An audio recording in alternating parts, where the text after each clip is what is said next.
21 juin 1930, l'équipe de France de football embarque à bord du Monteverde direction Montevideo en Uruguay pour disputer la toute première édition de la Coupe du Monde. Pour ce qui est de la compétition, on sait tous ce qu'elle est devenue un siècle plus tard. Par contre, ce qu'on sait moins, c'est qu'à Villefranche-sur-Mer embarquent ce jour-là à bord deux amis, deux joueurs de l'équipe de France se tenant côte à côte sur le pont du bateau, réunis une première fois avant que la vie ne leur réserve un destin diamétralement opposé. Sur la photo, voici Alexandre Villaplane, plus jeune capitaine de l'histoire des Bleus avant que Varane ne vienne lui voler le record 80 ans plus tard. Et lui, si vous suivez plutôt attentivement la chaîne, j'en ai déjà parlé. Il est devenu célèbre pour avoir rejoint l'Allemagne et la SS pendant la Seconde Guerre mondiale. Sans vous spoiler, il y a déjà une vidéo sur lui qui sera en description si vous voulez aller la voir. On va aborder une autre partie de cette histoire. À côté de lui donc, c'est son coéquipier de l'époque, Étienne Matler.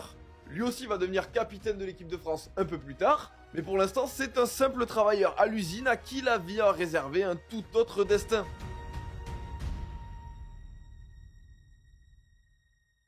Et là les amis, doucement, j'aime bien faire des intros sérieuses, après la vidéo elle part souvent un petit peu dans tous les sens, mais d'abord, petit message parce que j'ai un truc à vous dire. Je me suis lancé sur Twitch, ça y est. On a commencé les lives il y a quelques jours, je me régale franchement, c'est un kiff. Vous êtes déjà beaucoup à m'avoir rejoint, et c'est que le début, il y a des créateurs de contenu qui vont venir. On parle foot, on parle de tout, de rien. Alors bien sûr, je vous mets le lien en description si vous voulez passer faire un coucou, c'est avec plaisir. Bon, notre histoire maintenant, on y va.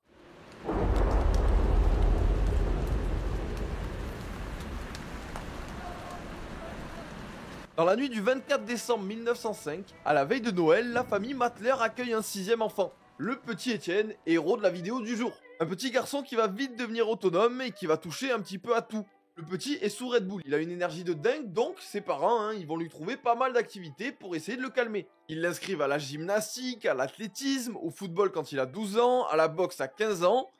Mais le sport qui l'intéresse le plus, c'est le cyclisme. Il pédale comme un fou tous les jours à la campagne, c'est son rituel, ça le défoule un max et il en a besoin pour se sentir bien.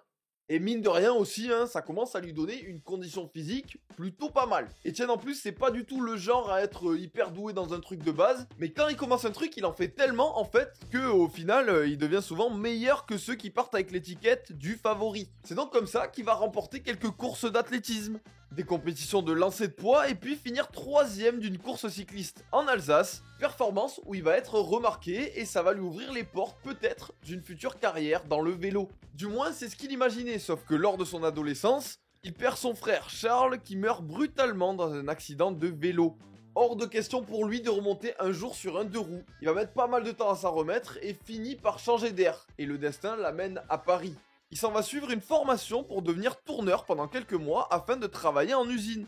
Et c'est à ce moment-là, dans la capitale, qu'il va se prendre de passion pour une équipe, le Red Star. Il en devient fan et ça lui donne envie de pratiquer de plus en plus souvent le foot, au point de devenir à 16 ans, lorsqu'il rentre chez lui, titulaire avec l'équipe de Belfort. Il travaille, bien sûr, à côté parce que le foot, à l'époque, n'est pas encore professionnel, ça va bientôt arriver. Là, techniquement, sa carrière de footballeur professionnel vient de démarrer. Il le sait pas encore, mais le temps va passer. 1927, il a maintenant 22 ans. Il a pu effectuer son service militaire, sa condition physique est au top, c'est un bon joueur et il va avoir une nouvelle opportunité.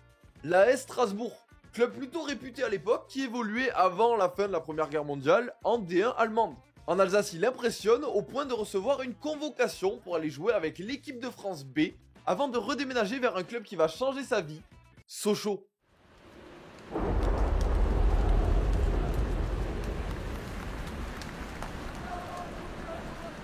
Etienne les gars, c'est un mec super simple. Vu que c'est devenu une vraie star du foot en France, il a pu livrer quelques interviews papier qu'on a à notre dispo aujourd'hui presque 100 ans plus tard, rendez-vous compte. Il raconte que lui, son kiff, c'est d'aller faire son sport, de cultiver son jardin, mais que le plus important, ça reste sa famille. Il vit avec sa femme, accueillera bientôt une petite fille en 1932. Il a aussi acheté quelques terres à cultiver en plus, ainsi qu'une maison secondaire dans le Jura.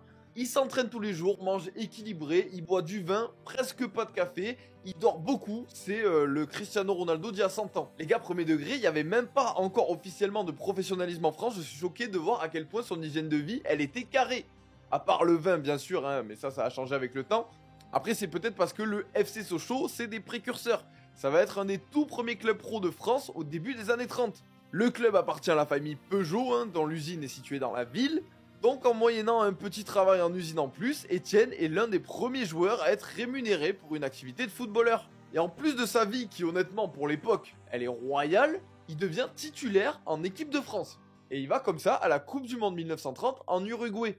Et vous inquiétez pas, Coupe du Monde 1934, la deuxième de l'histoire, il sera là aussi titulaire sur le terrain. 4 ans ont passé entre les deux Coupes du Monde. Il est toujours indéboulonnable, je vous l'ai dit, sa réputation ne fait que monter. Pourtant, dans la société, la réalité est tout autre. Si la France est éliminée dès les huitièmes de finale face à une génération autrichienne très talentueuse, c'est pas vraiment l'élimination qui va marquer Etienne. C'est le climat hostile régnant tout autour de l'événement qui n'est en fait que l'une des premières grandes publicités à ciel ouvert pour le fascisme. Le Duce Benito Mussolini utilise l'événement pour promouvoir ses idées, pour montrer sa puissance au monde entier, faisant littéralement bouger ses pions sur le rectangle vert, allant même jusqu'à décider lui-même qui remportera la Coupe du Monde. Vu que c'est dans son pays, c'est lui qui choisit. Évidemment, ça sera son Italie, et bien sûr, tout ça se fait le bras tendu.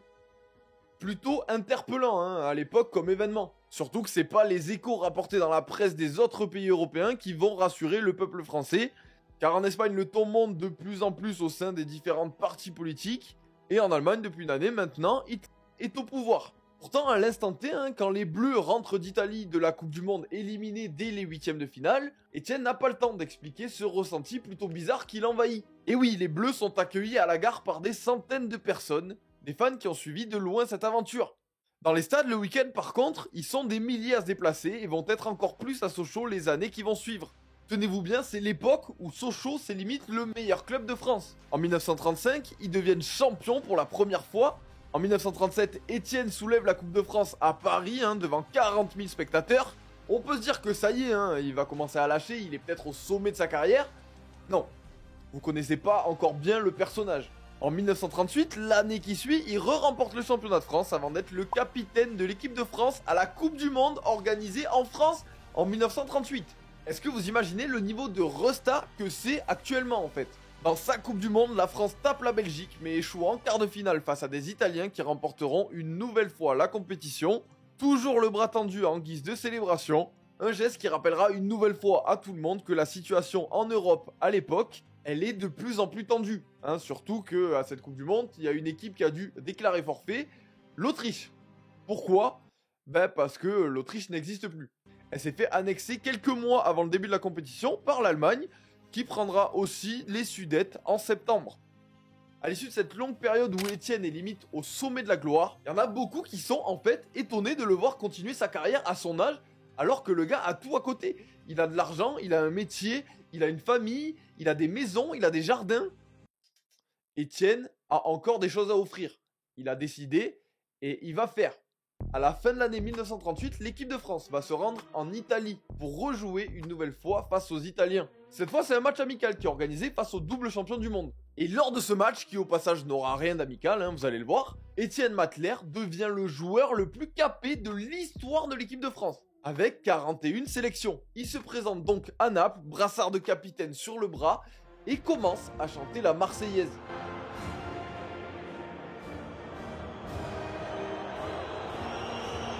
L'hymne, les gars, il est sifflé, hué. Tous les joueurs, ils se font insulter, pourrir, traiter de tous les noms parce qu'ils n'ont pas voulu tendre le bras. Raoul Diane et Larbi Ben Barek, tous deux d'origine sénégalaise et marocaine, sont harcelés de propos racistes avant que l'un des matchs les plus violents de l'histoire de l'équipe de France ne débute. C'est à ce moment-là qu'il faut que je vous parle du surnom d'Étienne, parce que je vous ai dit, Étienne c'est un bon gars, Étienne c'est un gentil, mais son surnom au foot, c'est le balayeur.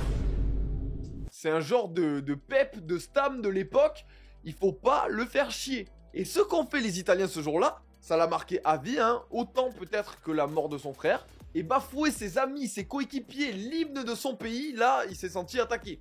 Et ça l'a énervé. Alors certes, l'équipe de France va perdre ce jour-là, mais elle va repartir avec les honneurs et avec quelques points de suture.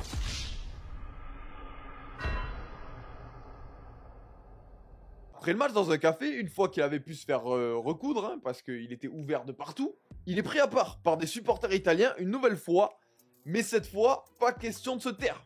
Il se lève, il prend sa chaise, il monte dessus, il se met debout et il gueule la Marseillaise dans tout le restaurant. La peur, il la connaît pas et surtout ce jour-là, il prend conscience du danger que représentent ses idées fascistes. Lui en est convaincu au fond de lui il les déteste, il les hait, mais le truc c'est que c'est déjà beaucoup trop tard. En quelques semaines, 1939 arrive déjà, et la situation en Europe dégénère. L'Allemagne nazie continue ses manœuvres, elle contrôle désormais la Tchécoslovaquie, s'allie avec l'Italie de Mussolini dans un acte de défense militaire, pendant que la France et le Royaume-Uni font tout leur possible pour éviter la guerre. Étienne joue son 42e match sous le maillot de l'équipe de France face à la Pologne, et puis, quelques jours plus tard, la Pologne disparaît quand Hitler lance l'invasion du pays le 1er septembre de la même année. À Sochaux, la saison 1939-1940 n'a même pas le temps de débuter. Les joueurs étrangers font leurs valises et se précipitent hors du territoire car le 3 septembre, la France et le Royaume-Uni déclarent la guerre à l'Allemagne. La Seconde Guerre mondiale démarre, le football meurt, les joueurs deviennent des soldats. Un joueur du FC Sochaux autrichien est même capturé, car étant autrichien, il est devenu allemand et donc c'est l'ennemi. Étienne lui devient brigadier chef et est envoyé dans un régiment en Ardennes. La Seconde Guerre mondiale a bien démarré, pourtant sur le territoire français, il n'y a rien qui bouge. C'est une période qui va s'appeler la drôle de guerre parce que pendant des mois, il se passe rien. Les soldats sont sur le front, attendent les consignes, et pendant cette longue attente, Étienne y pense toujours au foot et à sa condition physique. Hors de question qu'il arrête. Il va maintenir son entraînement intensif, son hygiène de vie, et il sait pas combien de temps ça va durer, ni ce qui va se passer. Alors il fait tout son possible pour obtenir des maillots, un ballon, constitue des équipes dans son régiment, et dès que c'est possible, entraînement pour tout le monde et match de foot. C'était le pote à avoir à l'époque, il avait tout compris. Pendant ce temps-là, quelques centaines de kilomètres au sud, à Sochaux, on tente de reformer une équipe et de faire des matchs amicaux pour que le club survive et que la population continue à avoir accès à ces événements qui étaient hyper populaires. Et à chaque permission accordée, vous inquiétez pas, Étienne revient, il remet le maillot du FC Sochaux et il rejoue le temps de quelques minutes avant de remonter dans les Ardennes. Mais 1940, les choses bougent enfin.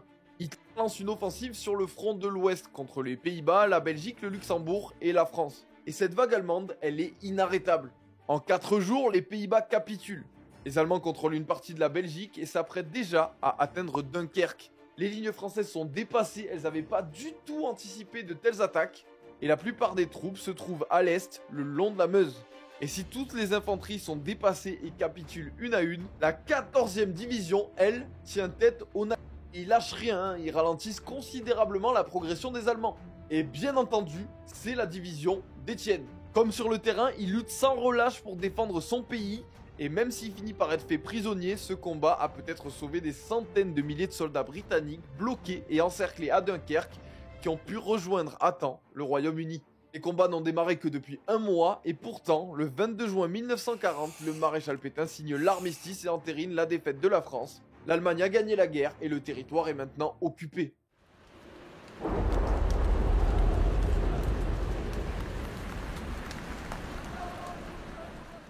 Pour notre Étienne, il est retenu pendant quelques temps avant que tous les prisonniers ne soient peu à peu relâchés, donc il finit par rentrer chez lui. Il retrouve Belfort, sa femme, sa fille, il est sain et sauf. Et maintenant, que va-t-il faire ? Vous vous doutez que jamais de la vie il va rester pépère chez lui, à jouer au ballon, à entretenir son jardin. Jamais de la vie. Ça le ronge de l'intérieur que son pays, celui qu'il a tant représenté, soit tombé aux mains de personnes aussi dégueulasses. Et pour lui, il est inimaginable que ça reste comme ça.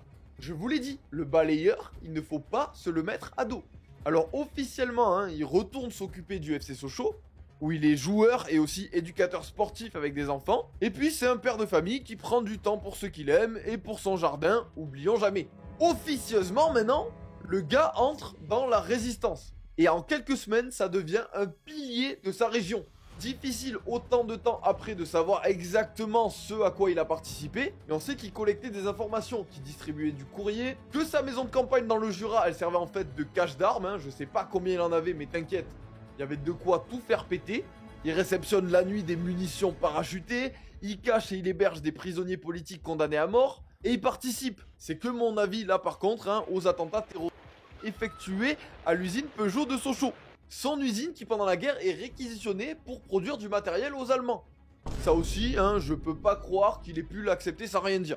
Toutes ces activités plutôt officieuses, évidemment, il va pas aller les crier sous tous les toits, même si à Belfort, on se doute que le héros de la ville, il passe pas son temps à faire son potager. Et heureusement qu'il fait pas que ça, parce que la vie en temps de guerre, c'est pas très drôle.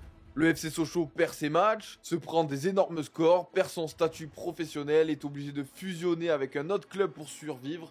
c'est vraiment la merde. Nos amis aux ordres du petit moustachu, ils font carnage, ils changent les règles du foot, ils passent le temps réglementaire à 80 minutes au lieu de 90, ils contrôlent tous les matchs qui sont faits, c'est vraiment relou. Les mois passent, les années défilent, et en 1943, nouveau rebondissement.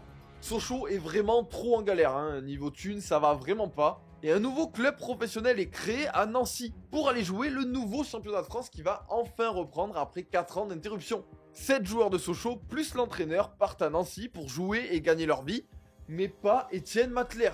Il est hors de question d'abandonner son club de toujours qui lui a tant donné. Même s'il doit devenir bénévole, il ne bougera pas. Il entraîne les petits, devient coach de l'équipe première, recrute des joueurs, joue sur le terrain et termine 2e du championnat amateur cette année-là, tout en étant une plaque tournante de la résistance française. Excusez-moi, mais j'ai rarement vu un homme qui savait faire autant de choses. C'est un super père de famille, c'est un crack au foot, c'est un crack visiblement dans le futur football manager, il sait faire de la comptabilité, il sait gérer une entreprise, il a des baloches énormes pour aller défier les nazis, et il est fiable et fidèle. C'est un CV, excusez-moi, presque parfait. Seul petit souci, hein, c'est que ses faits et gestes sont de plus en plus observés par la Gestapo, et dans la nuit du 3 février 1944, nouveau basculement. Vers minuit, 1h du matin, j'étais couchée chez ma grand-mère. Elle a entendu du bruit dans la cour, elle s'est levée, elle a regardé, elle a vu que c'était les Allemands qui avaient encerclé la maison. Tard dans la nuit, un escadron de la Gestapo débarque dans sa maison, enfonce la porte et l'arrête. Emmené sous les cris et les pleurs de sa femme et de sa fille, qui restera au passage traumatisée par cet événement, Étienne Matler est enfermé dans la caserne la plus proche, sans que personne ne puisse avoir la moindre nouvelle. Les habitants sont sous le choc, le lion de Belfort, le balayeur, est tombé. Et on imagine facilement qu'il a pas trop kiffé son séjour chez la Gestapo. Il va subir 13 interrogatoires où il est torturé, battu, mis plus bactère, mais il ne dira rien. Il encaisse et pour ne pas se laisser dépérir lui-même chaque jour dans sa cellule, il s'entraîne, fait des pompes, de l'exercice pour que sa tête tienne le coup. C'est une machine, comment est-ce que tu peux tenir mentalement face à toutes ces épreuves? Je sais pas. Heureusement, grâce à la pression de l'usine Peugeot qui a réclamé ses services de nombreuses fois, il est finalement relâché au mois de mai après 92 jours de détention. Va passer 92 jours avec la Gestapo, va subir 13 interrogatoires. Je sais pas comment il fait. Ce mec est un putain de héros. Mais il sait que la situation est que provisoire, hein, car côté allemand, on est persuadé qu'il sait des choses.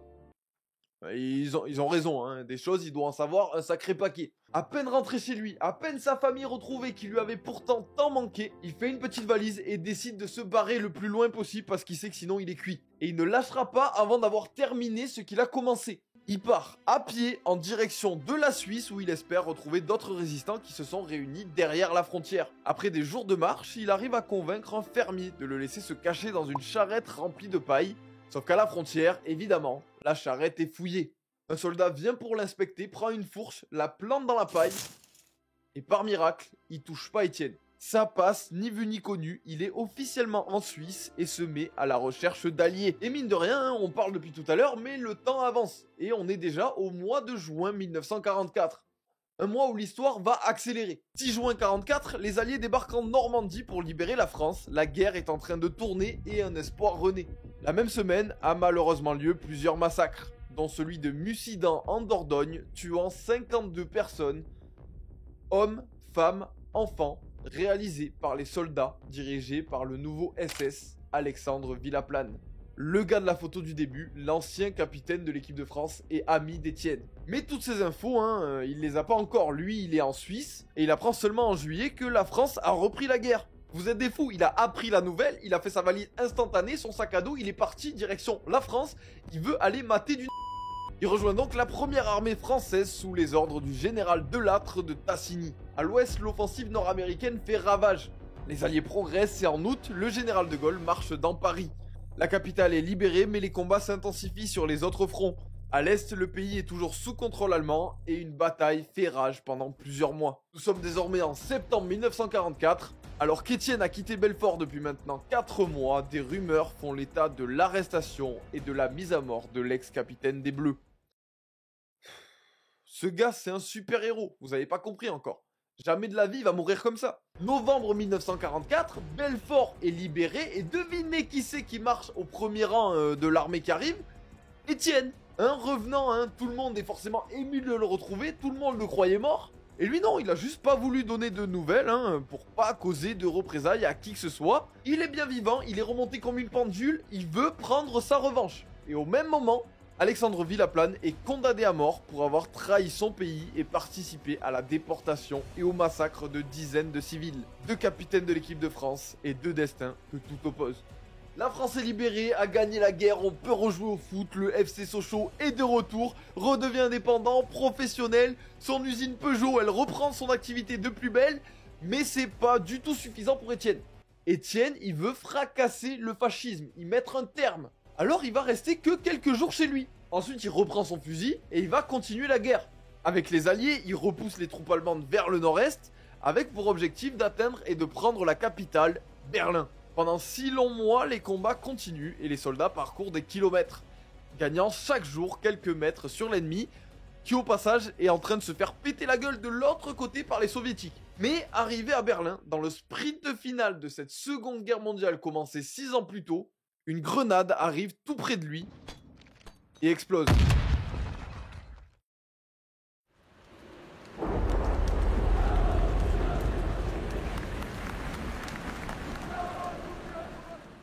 Étienne Matler, les amis, n'est toujours pas mort. La grenade a explosé à ses pieds, il a pris un énorme morceau dans la gueule, il est à l'hôpital, mais ça va. Il est tombé raide, il a été évacué de la zone de conflit, il est en soins pendant des jours, il est déclaré inapte au combat et alors que la guerre se terminait officiellement pendant l'été, il va regagner une dernière fois, c'est promis, son chez lui, Belfort. Après tous ces événements, à peine rentré à 40 ans, il va enfin avoir le droit à un peu de repos et c'est tellement mérité.